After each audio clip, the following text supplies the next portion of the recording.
2 तासासाठी मुख्यमंत्री आले आणि ज्या जड जड बॅगा घेऊन त्यांचे पोलीस कर्मचारी उतरत आहेत का 500 सूट आणले का 500 सफारी आणल्या? या बॅगा कसल्या आहेत? कोणत्या हॉटेलमध्ये गेल्या? तिथून कोणाला वाटप गेलं? हे सुद्धा व्हिडिओ आम्ही लवकरच देत आहोत. हे जे खोकी आणि बॉक्स बॅगा पेट्या उतरवत आहेत त्यांचा तपास कोणी करायचा? आपल्याला लोकांचा पाठिंबा आहे ना. मग या बॅगा का उतरवताय आणि कोणासाठी उतरवताय तुम्ही?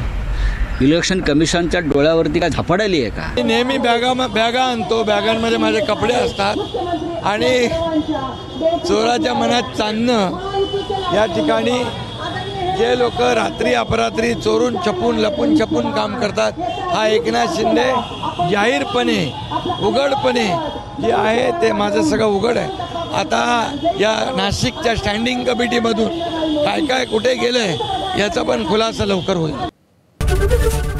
एबीपी माझा, उघडा डोळे बघा नीट.